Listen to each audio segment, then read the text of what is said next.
Hello everyone, I'm Saika. I'm a PhD student at Melbourne Law School, and I'm extremely glad to have an opportunity to present my work to this forum. I'll just take a few minutes to summarize my paper titled Genital Discrimination in the Indian Citizenship Regime. In my paper, I explored the question how Indian citizenship regime indirectly discriminates against women.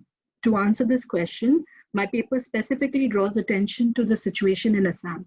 The government of India, in its attempt to remove Bangladeshi Muslim immigrants from the state of Assam, took an administrative decision of updating the National Register of Citizens. The order for updating the NRC was passed by the Supreme Court of India in Assam Public Works versus Union of India. In that case, an organization named Assam Public Work filed a writ petition in the Supreme Court on the grounds that influx of illegal entrants into the state of Assam has posed an imminent threat to the security of the nation. The final decision of this case was delivered in August 2019, and both the central and the state government were directed to update the NRC for the state of Assam under the direct supervision of the Supreme Court. In the final order of this case, the Supreme Court implemented Rule 4A of the Citizenship Rules 2003 that provides for institution of NRC process in Assam.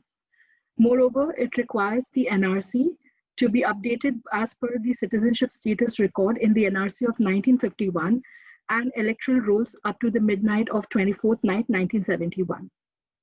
In addition to this, the Supreme Court mandated a supplementary list called legacy documents. These are documents that would establish that either the person claiming to be an Indian citizen or the claimant's ancestors had been residing in India on or before 24th March 1971. The legacy documents listed by the court includes land records, permanent residence certificate, school matriculation certificate, birth certificate, and many other such documents.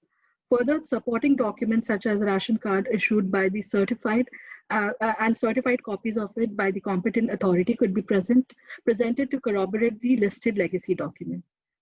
From the Supreme Court's decision in Assam Public Work, it is evident that the NRC process is designed to be carried out entirely through paperwork. As a consequence of the bureaucratic process relating to NRC, many residents of Assam have been declared stateless and indefinitely detained in detention camps. Moreover, reports have shown that women in Assam have substantially outnumbered men in the category of doubtful citizen.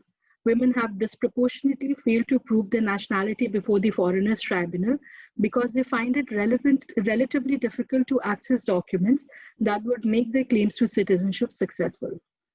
Against this backdrop, the paper argues that India's legal doctrine on citizenship indirectly discriminates against women. Before elaborating this point, the paper briefly explains the concept of indirect discrimination. In law, indirect discrimination involves an apparently neutral practice or policy which puts members of a protected group at disproportionate disadvantage when compared with members of a cognate group. The idea of indirect discrimination shifts attention to the effect of the legal or policy measure and does not solely focus on the formal interpretation of the text. It recognizes that certain groups face socio-cultural and historical disadvantage. Therefore, any legal or policy measure that claims to treat everyone equally, notwithstanding these historical disadvantage faced by the protected group, is indirectly discriminatory. More recently, the Supreme Court of India adopted this idea of indirect discrimination in the landmark case Navtej Singh Johar versus Union of India. This pronouncement of the court in Navtej Singh case is significant as it expands the scope of Article 14 of the Indian Constitution to include prohibition against indirect discrimination. The paper then demonstrates how Indian citizenship regime indirectly discriminates against women.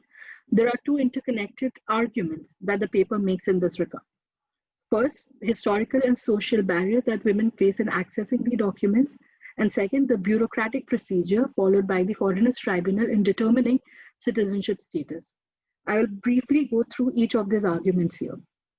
Now, regarding the first argument, it has been found that the Foreigners Tribunal requisitioned documents such as title deed for property and education certificate and proof of registration and electoral roll. These are documents that women from rural India find extremely hard to access because of the prevailing historical and social condition. For instance, it is undeniably a fact that in rural India, many women do not have access to basic school or university level education. Hence, it is extremely difficult for them to provide matriculation certificate that would establish their Indian legacy. Moreover, it is important to take into account that women in India have relatively lower rate of participation in election. Newspaper reports and literature in India's early phases of general election show that during the period between 1950 and 70, many women were left out of the electoral rolls because of their reluctance to disclose their identity. They would generally identify themselves as someone's wife or mother. Because of incomplete detail, their names were excluded from the electoral list. This point is relevant because it explains the difficulties that women face today when they are required to provide a proof of inclusion in the electoral list of 1971 or before. In addition to the significant historical and social factors, in my paper, I've argued that women are disadvantaged by the bureaucratic procedure followed by the Foreigners Tribunal. There are a substantive number of media reports and fact-based studies that have commented negatively on the procedure followed by the Foreigners Tribunal. Reportedly, the procedure followed by the Foreigners Tribunal violates the evidentiary standard such as fair representation and non-reversal of burden of proof. The paper brings forth the problem ensuing from the bureaucratic procedure followed by the Foreigners Tribunal and how these procedures particularly impact women. For instance, in many cases, it has been found that the female proceedee are denied citizenship because of their inability to confidently answer the question asked by the tribunal.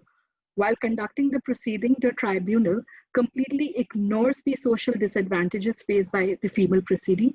Instead, their disadvantaged position is invoked to construe the evidence provided by them in negative light. Let me give an example of this.